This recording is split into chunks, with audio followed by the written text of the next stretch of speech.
السلام عليكم ورحمة الله وبركاته. اللهم صل وسلم وبارك على سيدنا محمد عليه أفضل الصلاة والسلام.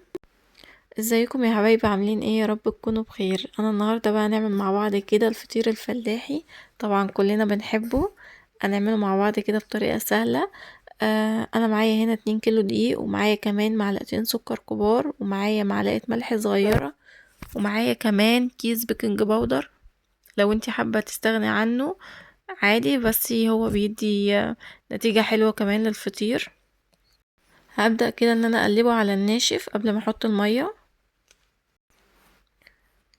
بخلط المكونات كلها كده مع بعض قبل ما احط المية زي ما انتوا شايفين، وبعد كده هبدأ ان انا انزل بالمية تدريجي شوية شوية يعني.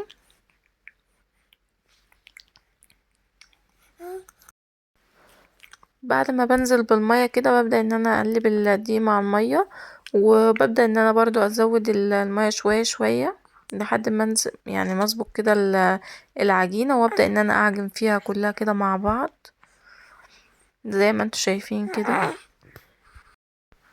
هفضل يعني اقلب شوية كده بايديا، وبعد كده هنزل كمان بباقي المية اللي موجودة معايا كلها زي ما انتوا شايفين كده بقى. دي مية فترة من الحنفية عادي، يعني ما بتبقى ساقعة ولا سخنة، مية عادية خالص. هبدأ ان انا بقى اعجن المية مع مع الدقيق كده، واوصل للقوام اللي انتوا شايفينه ده. انا بحب العجينة بتاعة الفطير بتبقى طرية كده، بتبقى حلوة قوي قوي، وبتديكي كمان نتيجة حلوة. يعني كل ما العجينة بتبقى طرية مش ناشفة معاكي كده هتلاقيها حلوة معاكي، وكمان هتخمر بسرعة. وزي ما انتوا شايفين كده بقى انا حطيتها على الرخامة، وبدأت ان انا افرد بيها بقى، يعني افردها بالشكل اللي انتوا شايفين ده، واعجن فيها يعني على الاقل خالص 10 دقايق. كل ما بتعجني فيها كل ما بتديكي نتيجة افضل.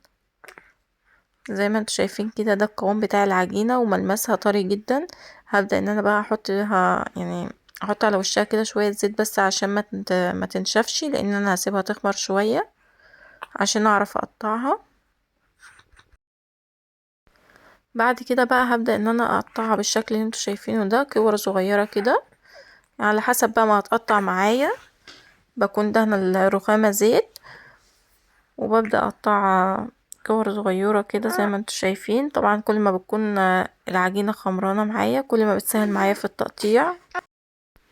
كده هقطع الكمية اللي معايا كلها وبعدين هوريها لكم. انا كده قطعت بقى العجينة كلها زي ما انتوا شايفين كده بالشكل اللي انتوا شايفينه ده، ما شاء الله عليها. قطعت معايا كمية كبيرة.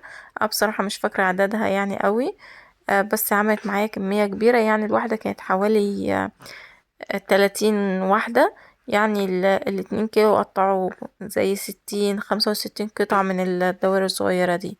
هنا بقى معايا الزبدة كده، حطيتها على نار هادية يدوب بس هتفك معايا. انا مش عايزاها ان هي تتقطع يعني معايا ولا اي حاجة، يدوب بس هتفك كده من بعضها. وهبدأ ان انا احط اجيب قطع العجينة اللي هي كانت خمرانة معايا من الاول. اول حاجة قطعتها عشان تكون خمرت وسهلت معايا كده. انا طبعا اشتغلت فيها بعد ما سبتها ترتاح 10 دقايق على الاقل، وببدأ ان انا بقى اجيب اول حاجة اشتغلت فيها يعني قطعتها واحطها في الزبدة كده زي ما انتوا شفتوا، وابدأ ان انا افردها برضو وارص بقى بالشكل اللي انتوا شايفينه والطريقة اللي انتوا عارفينها.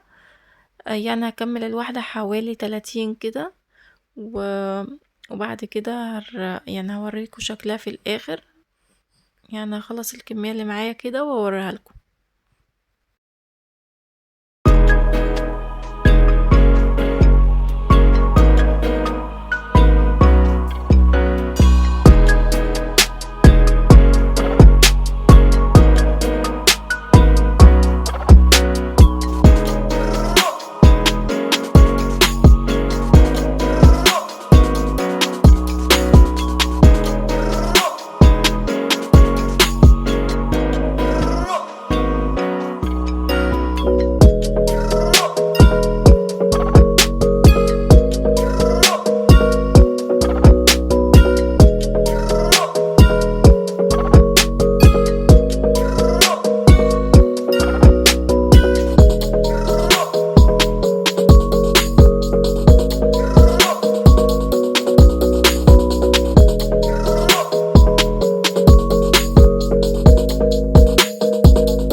هجيب بقى اخر حاجة كده، انا بعد ما خلصت الفطيرة معايا اخر حاجة بقى اعملها الوش. ما جبت واحدتين كده مع بعض عشان بقى الوش بيبقى كبير ما يتقطعش مني ولا حاجة. وهبدأ ان انا افرده برضو، هحط عليه سمنة وهرصه كده، يعني هحطه على وش الفطيرة، وهبدأ ان انا المها بالشكل اللي انتوا هتشوفوه ده. يعني بتبقى سهلة جدا وما شاء الله عليها. العجينة حلوة قوي وارتاحت، يعني كفاية. كل ما العجينة بتبقى مرتاحة معاكي كل ما هتسهل معاكي في الفرد وهتديكي نتيجة افضل. وانا كده بقى هبدأ اشتغل في التانية وهوريكم برضو شكلها في الاخر.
معايا هنا بقى الفطيرة التانية دي انا خلصتها برضو، فردتها كده ومعايا الوش بتاعها. جبت برضو اخر واحدتين فردتهم مع بعض كده، وهبدأ برضو ان انا ارصها احطها على وش الفطيرة واغلفها بيها كده والفها بالشكل اللي انتوا شفتوه.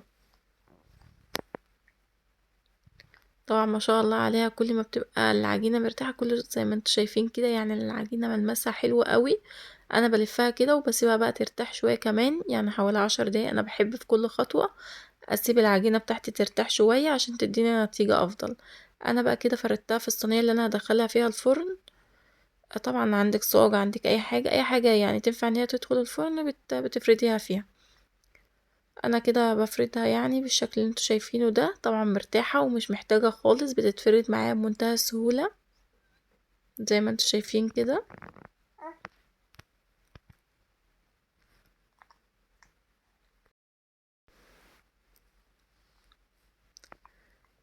ما شاء الله عليها حلوة قوي قوي. انا كده بقى هبدأ ان انا احط على وشها قشطة. دي قشطة كانت عندي، يعني هي ما كانتش ماسكة نفسها قوي، بس يعني هي كانت حلوة وادتني كمان نتيجة حلوة. لو عندك بقى سمسم ممكن تحطي معاها، بس انا ما كانش عندي سمسم يعني متوفر ساعتها، فاستكفيت يعني بالقشطة. هدخلها بقى الفرن عادي. كده بقى انا يعني شكلها بعد ما استوت، لاني بقى ما كانش عندي وقت ان انا يعني اصورها معاكم خطوة خطوة يعني، بس انا حاولت اصورها لكم على قد ما اقدر. كده ده فرن يعني الصاج اللي هو بتاعنا عادي موجود في كل البيوت.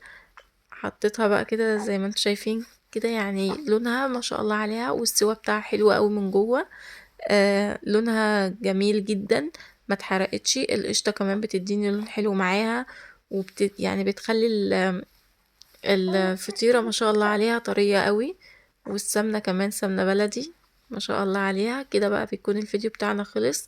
اتمنى ان يكون الفيديو عجبكم. ما تنسوش بقى تحطوا لايك وتعملوا سبسكرايب للقناة وتفعلوا الجرس عشان يوصل لكم كل جديد. وكمان ما تنسوش تحطوا لي كومنت حلو كده عشان دايما كومنتاتكم بتشجعني وتخليني ان انا استمر. وبكده بيكون الفيديو بتاعنا خلص. اشوفكم على خير ومع السلامة.